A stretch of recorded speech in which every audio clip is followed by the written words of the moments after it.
Okay. Thanks, Dr. Shaji, for the warm welcome. Um, and first of all, I would like to extend my gratitude to all the organizers, Dr. Shaji, Dr. Manoj, who were always persuading me for having a session in this platform. I feel really honored to be here in this evening and a great wishes or evening wishes to all who have assembled here. Um, so, uh,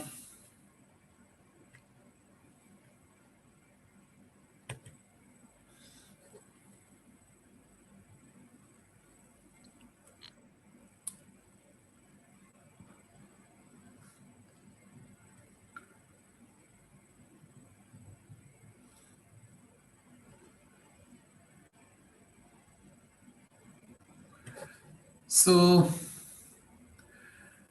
as you all know, the today's topic of interest is in regarding with the biggest infectious disease that the mankind has ever seen. We are witnessing the second wave of the pandemic, COVID-19. So, in this context, I would like to share my understanding of infections in regarding to the general or overall health of an individual and how it matters. Uh, so, by infections in this topic or in this lecture, I mean any acute condition. That means most infections caused by any bacteria, virus, or any other organisms, which results in a high fever. So the terminology infection throughout this talk, what I mean is something that means some agent which produces a high fever. That's what we mean by infection. And we all know the organism which has the capacity, or the human body which has the capacity to raise a reasonable temperature, that means fever, on exposure to a potential threat, is the one with a good immune status. That means a human being, if he or she is capable to raise a temperature, that means to produce a fever, when exposed to a bacteria, when exposed to a virus, when exposed to any other organisms, he or she has to be considered as one with a good immune status. So fever has an important role in our health. So what are the benefits of fever? We all usually consider fever as something dreadful, right? And it's a great practice among all of us, or in the current society, to address the temperature rise aggressively. So today we will discuss the important aspects of a fever or of an infection on the human health. So fever, when it is caused by the microbes, that means a bacteria, a virus, or whatever organism that infects us, simply can't replicate as well when we have fevers. We all know all the organisms when enter after entering the human body, it will multiply and thereby releases the toxins and every other pathogenic effect that it might cause. So it is a well-known fact or a discovered truth that the microbes that infect us simply can't replicate as well when we have fevers. So the temperature, when it is above a normal or a reasonably high temperature fever during that particular phase, usually these organisms won't be able to multiply as well as it is during an non-feverish state. The immune system might be temporarily enhanced functionally when our temperatures rise with fever. That means the immune system, our own fighting system against disease, might be temporarily enhanced, increase its responses functionally when our temperatures rise with fever. And along with that, a caution that although very high body temperatures are dangerous and should be controlled. So fever has some beneficial aspects. So this is the important point by which I would like to begin. And now the second heading of today's lecture, health. So we are trying to relate infections with health. So health, according to the World Health Organization, is a state of complete physical, mental, and social well-being, and not merely the absence of disease or infirmity. So health is a dynamic condition resulting from a body's constant adjustment and adaptation in response to stresses and changes in the environment for maintaining an inner equilibrium called homeostasis. Normally, this type of a definition comes from a holistic practitioner, right? See how the WHO itself defines the state of health. It is not only the physical health, but it is the mental, physical, and social well-being. That means an overall well-being, and it is not merely the absence of disease. So it is a holistic concept. The human body, which exists in three different planes, the mental plane, which is the deepest one, then comes the emotional plane, and then comes the most superficial or the least among the three, the physical plane. Usually we come across diseases in perspective with the physical illnesses only, or rather we are concerned more and more only with the physical aspect of health. So WHO defines health as the complete well-being in the physical, emotional, mental, and the social planes. This is absolutely necessary to maintain the equilibrium of the body, that means homeostasis.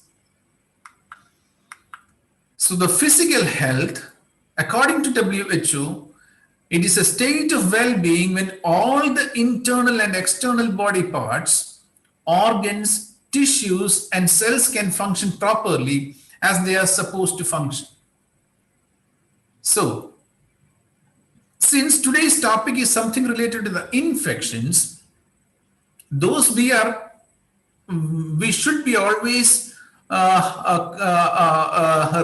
we should always relate with the mental emotional health also. Our main topic of discussion today is the physical health. So the physical health can be defined as a state of well-being when all internal and external body parts, organs, tissues, and cells harmoniously function in a unity. So different people have different level of physical health. We all know that. It's a basic fact. Different people have different level of physical health. And that is why some people get infected, some people won't, and some people never get infected. So ranges from people who has no disease. So if for an academic purpose, for a better understanding, if we consider people with different health, which has a range from people who has no disease, or no disease, that means no acute disease. Acute means a simple disease, a cold, coryza, bronchitis, gastritis, anything such sort of simple disease, or not even a chronic disease or a bigger name, it means cancer, diabetes, hypertension, dementia, or whatever neuromuscular problems we come across as deeper levels, at deeper levels. So some people who are extremely healthy doesn't have the tendency to raise any infections, or nor they have the capacity, or nor they are having any chronic diseases. That means deep-seated diseases. Those are the ones who are really healthy. Then comes then the spectrum slowly moves towards the slightly lower strata of health. Then with occasional simple or acute diseases. Some people are there, we all know, they will describe, I don't have any disease, but occasionally, that means in yearly or in half yearly, I usually come across a small episode of high fever. And then comes the next level, who has chronic diseases, but some chronic diseases happen. Along with that, some occasional acute diseases will be there. And the last but the most serious conditions, that means there will be only chronic deep-seated issues, big disease names, but in them there won't be any acute or simple infections. So these are this forms the spectrum of physical health. So acute infections with high fever happens in good to moderate healthy individuals. So this is the most important point I want to emphasize today. The acute infections, what all infections we come across during an episode of, during the seasonal rainy seasons, or seasonal attacks in dengue, or chikungunya, cholera, whatever be the infection, this infection happens, or infections with high fever happens in people with a moderate to reasonably good health. So this is something which is not according to the proper normal understanding, right? We always think that one who falls sick very frequently has is to be considered as less healthy when compared to many others. Yes, they are less healthy when compared to the ones who doesn't fall sick at all, who doesn't have any acute infection or any chronic infection. But when we compare these people, that means these people who are having an acute infection with those who have no acute infections but chronic health issues, they won't fall sick very frequently with infections. We have to definitely admit that the ones with reasonably good health is the one with acute infections. That means who raise the temperature. So when we lose the capacity to raise the temperature, even if we are infected with a potential agent, it means that our health is degenerating. So whenever we expose ourselves to a bacteria, whenever we expose ourselves to a virus, if the body doesn't have the capacity to raise a temperature, that means we are losing our health. So when we are in a good state of health, and if a microbe attacks, we won't be affected, or if affected, the body will have the capacity to raise a fever and ward off the infection. So this is what happens in a normal, healthy state. When a good state of health happens, even if a microbe attacks, we won't be affected. That means we won't produce a symptom, or our health won't get affected. And if there is any possibility to get affected, we will have the capacity to raise a fever, and we will be able to eliminate that infection quite easily. And as our health degenerates, becomes lesser, the body loses the capacity to raise enough temperature to protect ourselves. So that we need an assistance of medicine. So we will come across many cases where the body has all the accompaniments of the infection. We will come across great weakness. We will come across headache. We will come across chilliness. But unfortunately, there won't be a rise in temperature. So these type of individuals are becoming more and more common nowadays. And it is because of the lowering of general health. So normally, when the body reacts to a stimulus, that means an invading microbe, it protects by raising the temperature. And if the body is capable to raise the temperature to the enough desired quantity and quality, that individual can survive on its own. But when the body loses or body struggles to raise or struggles to grab enough energy to raise the temperature, and that is a limitation where we have to assist the organism with the help of a medicine. And this is the situation where actually the role of medicine comes. So in patients with chronic diseases, we seldom come across high fevers. Instead, the disease progresses further very fast to pneumonia and death happens. So we might be quite familiar during this pandemic period who are going to suffer more, in whom where the organism or the body finds it difficult to raise a good temperature are the ones who are going to struggle more. In them, the disease, when the human body tries to raise the temperature and it fails, the disease progresses further, because there the body cannot destroy the organism by raising the temperature enough. And then the disease progresses further very fast to pneumonia and death happens.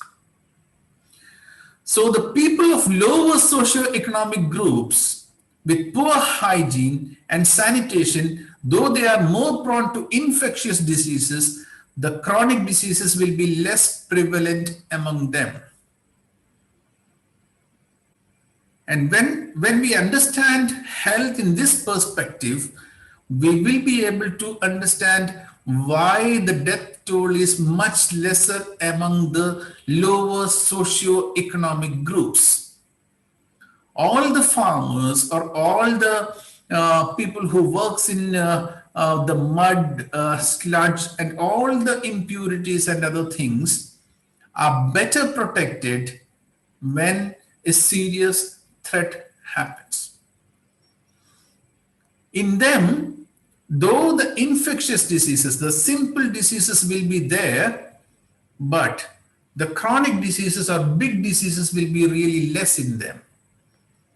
The number of hypertensive cases, number of cancer cases, number of dementia cases, number of liver cases, cirrhotic cases, etc., with the big names in the pathology classification are lacking among the people with lower socio-economic strata. So the frequent infections will prepare. So this is another benefit. This is the main benefit. Frequent infections will prepare and rehearse the body immune mechanism for future threats. Just try to understand this. When we get a cold, what's happening? Our immune mechanism is getting triggered. It will be preparing itself. The antibodies will be released. The other mechanisms of defense will be made active, and thereby the immune status of the body will be constantly in work, so that suppose in future a stronger threat comes to attack, the body will be well prepared to actually tackle the situation. So here lies the significance of small infections when it comes to tackle bigger problems.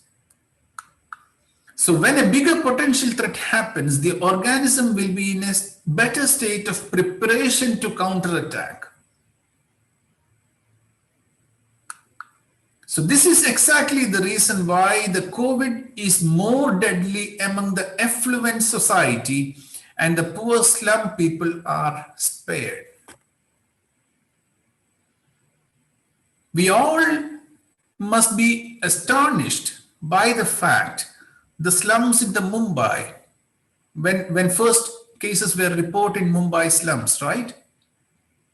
We were eagerly waiting for or praying for them, because it's not possible to maintain social distancing there. It's not possible to sanitize them, and it is not possible to actually educate also them to refrain, or it's not possible.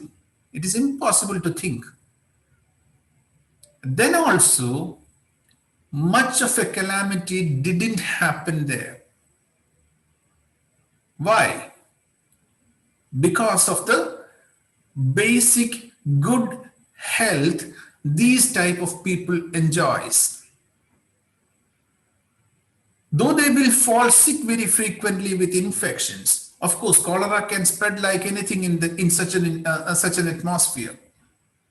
All those diseases can spread very fast among them, but slightly bigger threat, which is a novel one, the COVID-19. It is not a simple infection, and they fared reasonably well. So this is the difference between the rural and urban population. And this is the point I want to emphasize. The simple lifestyle, exposure to sunlight and nature makes the rural population more healthy. Other than simple infections which are happening in this community, they are exposed to sunlight and they are exposed to all the goods and bads happening in the nature. And this makes, along with the simple infections, the rural population much stronger or much healthier than we think. Please think about the farmers who were protesting in Delhi. We can't see much of cases happening or symptomatic cases coming up there. So in them, simple diseases and infections are found more and bigger diseases are less. So when we take the cross section and examine them, all the lifestyle diseases, all the other complicated diseases, the mental diseases, etc., are much lesser in these type of community. Instead, and what about the urban population? It is exactly the reverse. We always try to protect ourselves who are in the urban culture, all the simple things, and instead what happens is we end up in deep-seated diseases.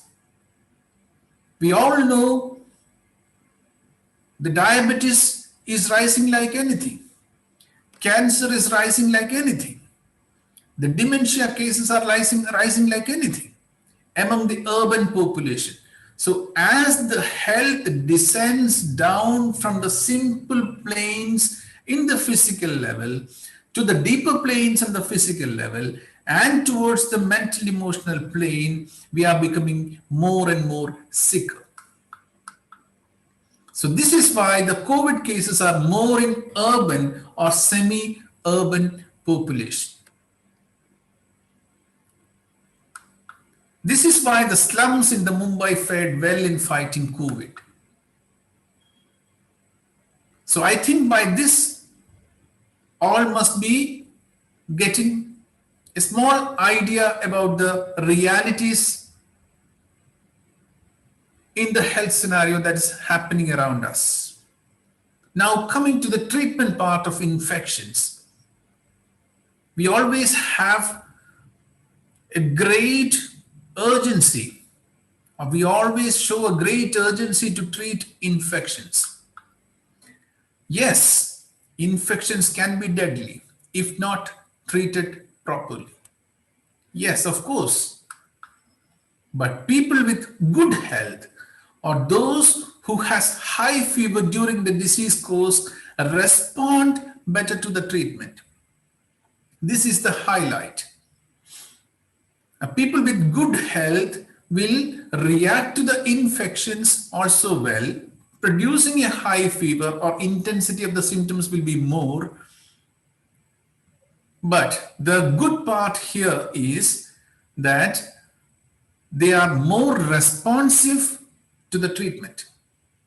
Be it the modern medicine, be it the complementary system of medicines, including homeopathy. These are the ones, these are the people who are responding very well. We know many people who come across fever. Yes, doctor, I had fever for 2 days. Now I am okay. Yeah, there was a good temperature. It lasted for 2 days and I'm okay now. Most of the practitioners here must be hearing such comments from your patients. This is because in people who are having good health, they will throw out good and clear symptoms. Clear symptoms are the ones which is needed in a homeopathic approach. If the symptom is not clear, if it is vague, we find it extremely difficult to prescribe on. So the clarity of symptoms will be much better among people with good health. And mostly people who are having infections have good health. So they will throw out good, clear symptom pictures. And that is why, and that is the advantage that we get in infections. Of course, the infections can be deadly because it progresses very fast. If we interfere with correct homeopathic medicine, it is easily reversible. That is the significance. The symptoms will be clear, and if the medicine is selected correctly and if it is administered in the right frequency, the result is going to be fantastic. So it has been reported that during the cholera epidemic or Spanish flu, the healthy young people were affected more. So in the history, when we come across epidemics, we can see that the most affected ones are the most healthy population, because they react better to simple organisms. The cholera organism or any other bacterial infections are the ones who are the simple ones or the simpler ones. So the healthy people react to the simple organisms more. And this again shows the susceptibility of infectious diseases among healthy individuals. All I am trying to emphasize is that infections and people who are having these infections are in a better state of health when compared to the other ones who are not having any infections or any capacity to raise the temperature. So the advantage is that if good treatment available, they will recover fast. So it is our duty as homeopaths to actually not get afraid of treating all these simple fevers. Instead, we have the potential to actually treat them much better than the conventional medical therapy. So it is clear that smaller diseases play an important role in setting up the immunity of the person. Unfortunately, we are in a world where we are becoming so much concerned about simple things and trying to get them treated aggressively. In the very beginning of a common cold, we are eager to prescribe or get it treated with an antibiotic or with a homeopathic medicine or whatever it may be, because we need to abort the simple infection as early as possible, fearing that it will progress to the next stage. On the appearance of a slight rash on the body, we are very eagerly waiting to get it treated or get it corrected aggressively by applying some sort of ointments or some sort of aggressive medications taken inside. So what it does to the health of the person.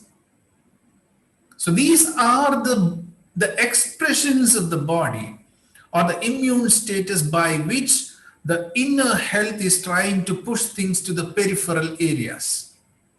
We all know the skin is the most peripheral area, by which skin has the excretory purpose also. So the elimination process of the body's immune status is happening through the body, through the skin. And if we try to correct it or try to actually negate it aggressively, it is going to get suppressed. The outlet is being blocked so that subsequently it will go inside, creating bigger havocs. So what does aggressive treatment means? That which is not in tandem with the body's harmonious flow. So by aggressive treatment means the treatment which is not going in the direction of the body's natural immune response. So that which is against the nature's law. And now let us think how the body naturally tries to recover. The nature tries to safeguard the body by its own way, right? Raising the body temperature when some bacteria or any other organism try to invade the body. What does it mean? It is raising the temperature so that if the temperature is maintained in a particular high level, that particular virus or that particular bacteria won't be able to survive in that atmosphere. It will die. So this is the body's natural response to safeguard the body, raising the body temperature. This is the natural way. And once the temperature where the organism is unable to thrive is reached, they dies and the body becomes free from the invader. This is the natural process of the human body. And when an undesirable food is ingested, the body produces a diarrhea to expel whatever stale things one has ingested. So this is the natural reaction. The same happens in the mental emotional plane also. When we come across a grief, what is the normal, for example, a death of a beloved person? We will get a great amount of grief. And how we recover from that? We will be sad, we will cry, and as the day progresses or the days progress, the grief will get processed in the natural way so that we feel lighter day after day. And that is how the body will recover from the loss. So if the body is capable to raise enough temperature, then the body will recover by its own. And if the body is capable to produce enough amount of diarrhea or loose stool, the body will be recovered from the contamination that has gone in. And if the body has enough capacity, the mind has enough capacity to process the grief, that particular person is going to come out of the grief without leaving any impressions on the body. So this is the natural way of recovery.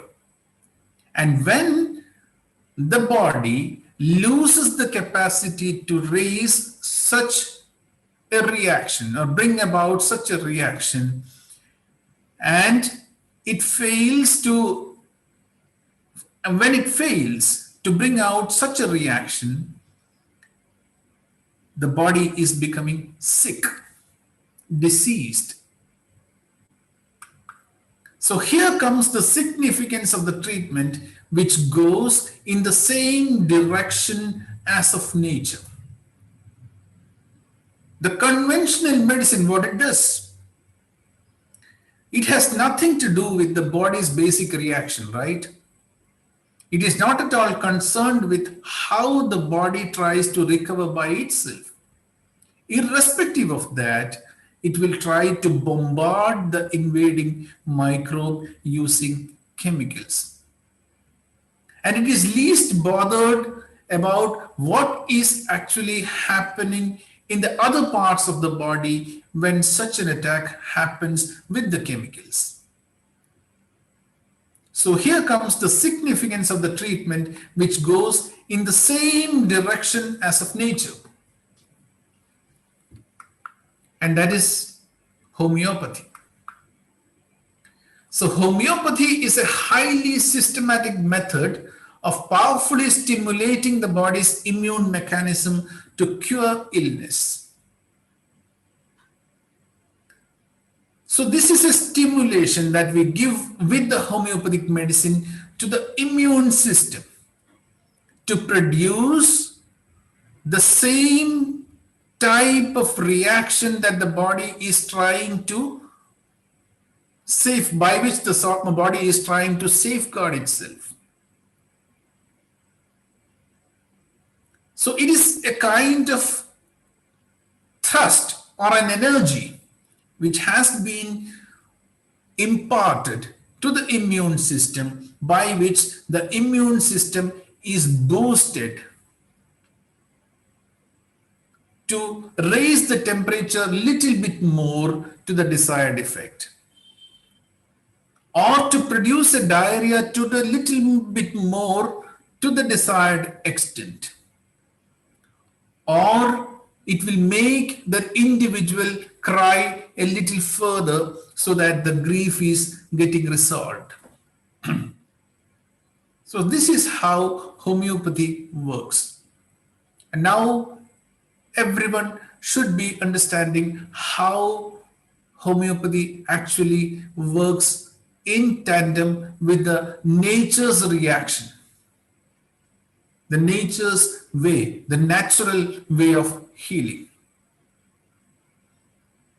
So this is this is why homeopathy can be considered, or homeopathy is to be considered, as energy medicines. This is this is how homeopathy provides an extra bit of energy to bring back a great reaction, to maintain the homeostasis or equilibrium. So antibiotics and immunosuppressant, what they does? These medicines work against the basic immune process. How? So the broad spectrum antibiotics will destroy the normal healthy bacteria too in the process of addressing the disease causing bacteria. Of course, they will target the disease causing bacteria, but mostly what happens is it is not specific. It is a broad spectrum. So it will destroy the normal healthy bacteria also. So the simple cold, simple infections by which the body tries to rebuild the immunity, the process is almost always getting aborted by the usage of these medicines. So this is the kind of reaction by which the body is trying to actually refurbish the engine. And that mechanism is being arrested, aborted in the very early stage. So this is the significance of immunosuppressants and antibiotics. And we all should be aware about what antibiotic does, what immunosuppressant does, and what homeopathic medicine does. Here comes vaccination again. So I'm not saying that vaccination won't prevent that particular illness. It can or it may not. But no study has been made yet to understand what cumulative effect, the collective effect of all these vaccinations could have in long term on the health of the person. If we have only one threat, usage of a vaccine, of course it can have some effect.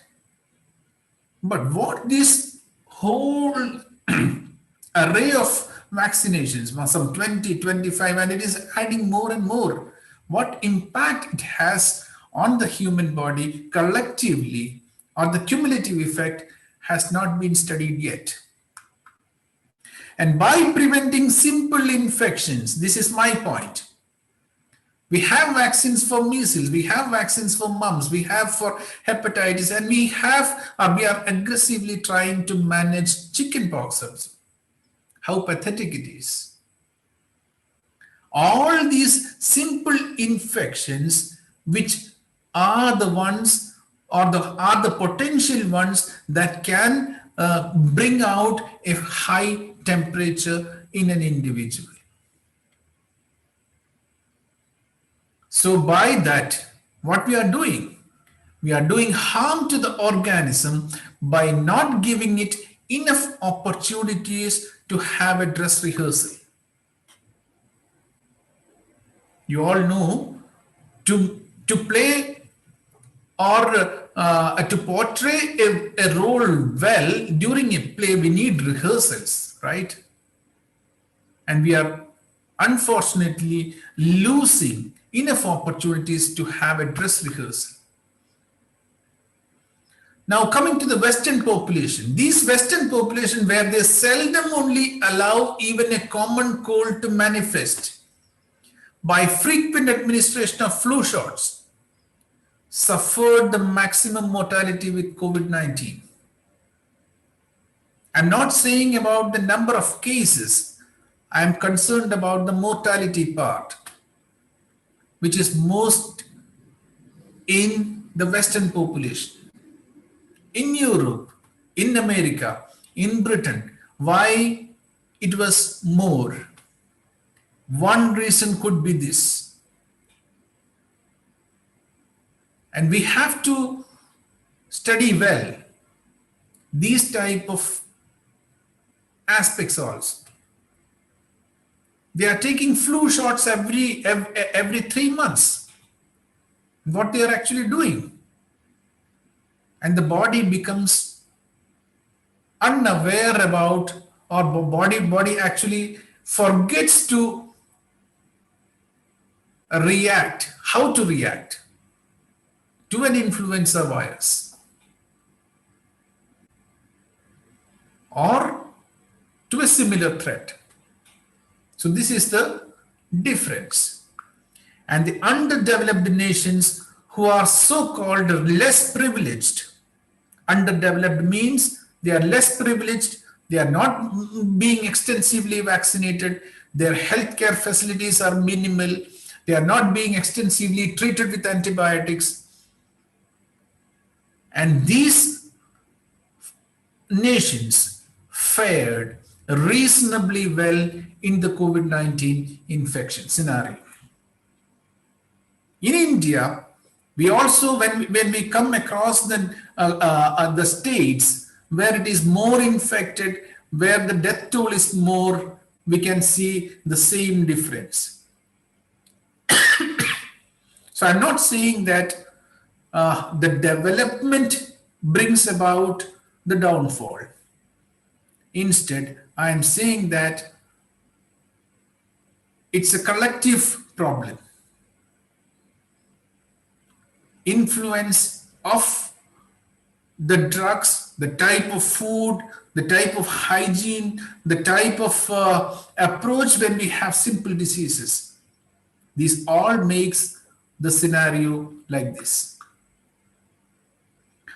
Now coming to some clinical experiences that I have faced in regarding to the infections.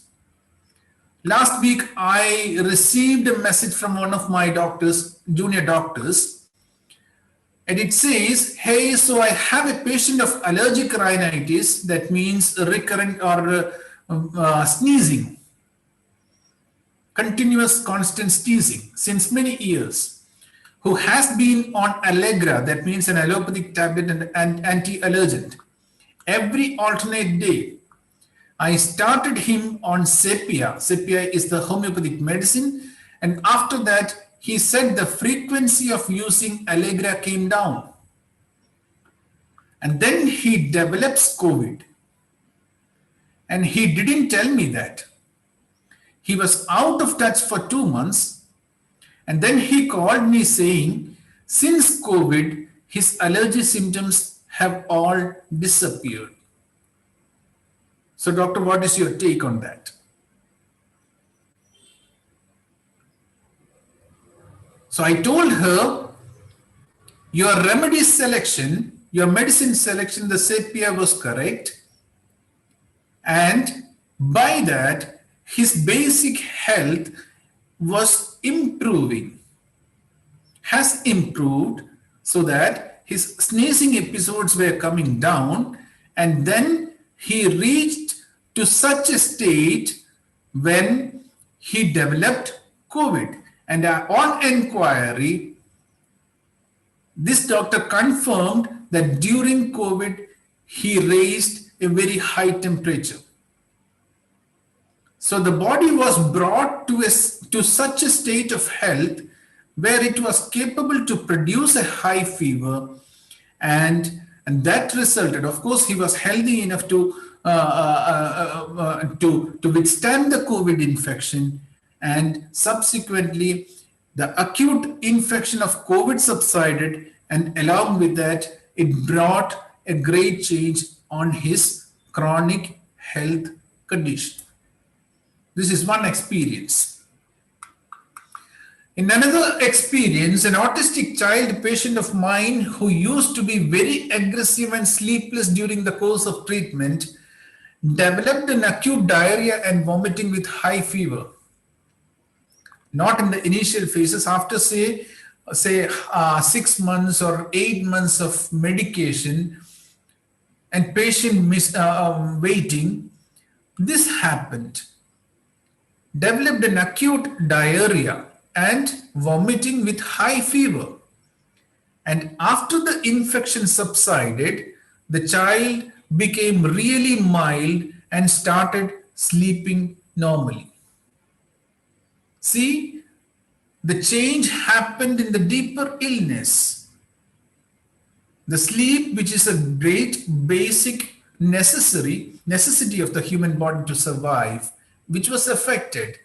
It is common in autistic children that they need strong stimulation to get sleep.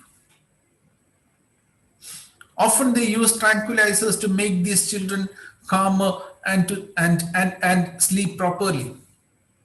See, without any tranquilizer, without any sleeping pill, this was made possible with correct homeopathic medicine. After the usage of sequentially correct homeopathic treatment, this child developed diarrhea and vomiting with high fever, and that was the turning point. After the infection subsided, the child became really mild and started sleeping normally. In established cases of asthma, after correct homeopathic treatment, we could see some acute infection with fever or in some skin eruptions appearing, after which there will be a great relief in the asthmatic state. All the homeopaths, homeo doctors who have been treating cases of asthma must have been uh, experiencing or must have experienced such a situation. Initial phases, there will be an aggravation, it won't respond. Of course, at that time, they will be needing the inhalers used along with the homeopathic medicine. And after some time, when the child start to develop fever, after 1 or 2 episodes of high temperature, the incident rates of the asthmatic attack will be really less, will become really less. This is another experience. A chronic diabetic patient, non-responsive to allopathic medicines because of insulin resistance, was on homeopathic medicine. He has no other go, so approached, and I started homeopathic medicine along with the, I didn't withdraw the allopathic medicine, asked him to continue them, and administered homeopathic medicine along with that. His blood sugar levels were not responding to the homeopathic medicines too. See, after 5 months, he developed a chickenpox infection. And fortunately, I knew that if such a reaction could happen, his health will improve, because he was not having any acute infections since long. So the development of chickenpox infection, I was really amused, and I insisted not to take any medicine for chickenpox. It subsided by its own, taking its natural course. Thereafter, his blood sugar level lowered and he could reduce the allopathic medicines. In autoimmune conditions like psoriasis, autoimmune arthritis, or chronic intestinal diseases, there it's seen a rapid jump in the improvement if some fevers develop in between. So the biggest problem here as homeopaths we encounter is during the fever, the patients become panic, because there is a lot of misconception regarding fevers. The parents become worried, panic, because the fever might result in the epileptic type of fits, the febrile fits. It's not actually epileptic type of fits, it's febrile fit. Usually misunderstood as epileptic fits. And it is, as homeopaths, as health practitioners, our duty to educate them that in the due course of the treatment in the chronic condition, we must come across, or if we come across some acute infections with high fever, that is the best reaction that we could get during the treatment. And after that scenario, the whole health of the person will improve much faster than you anticipate. So in cases with chronic diseases, if they have this tendency of getting a fever occasionally, are much better yielding to treatment than those cases where these fevers are not there. For example, 2 cases of psoriasis. In 2 cases of established psoriasis, in one case where he has the seasonal fever along with the psoriatic complaint, and the other case where he can't remember when he had the last episode of high fever. And when compared to these two cases, the first one who used to develop simple fevers in between will be a much better candidate to recover fast, provided he has been treated with correct homeopathic medicine. The responses will be much better. This is my experiences with the acute infections and fevers. So as a conclusion, acute infections play a major role in maintaining homeostasis or equilibrium in the body. Of course, nutrition, hygiene, and proper management of acute infections can lead to a great improvement in the basic health of an organism, thereby minimize the chances for a probable chronic disease. This emphasizes the need to manage these acute infections patiently, cautiously, and with great precision so as not to suppress these sort of infections so that later on these will end up in deep chronic diseases.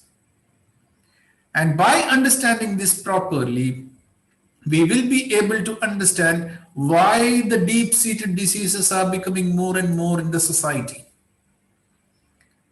why the infections are becoming lesser, why all these big names are becoming more and more prevalent in the society. So I have great gratitude towards concluding the session. I have great gratitude to my guru, Professor George Vithoulkas' concept. These two concepts are the path-breaking concepts, the continuum theory of unified diseases theory of diseases, and the levels of health concept. Based on these two concepts only, I have given all these data regarding the infections and health. So these tables show the prevalence in different states, of course, in different nations. This is one excerpt which shows that Economic Time News that countries with low GDP post sanitation had lower COVID-19 death rate. And by this, I am concluding my session. So if any doubts regarding whatever I have said is there, please shoot up. I will try to answer if it is in my capacity, or I will try to answer it later when I become knowledgeable enough to answer them back. I know it is a little bit theoretical. It was a little bit theoretical aspect that I have mentioned, but most of you must not be aware about all these facts. Please think about it and try to revert. Once again, I feel honored to be invited to this great platform, and I feel really happy if I have done something to actually promote good classical homeopathy for the future and for the betterment of the society. Thank you, the organizers.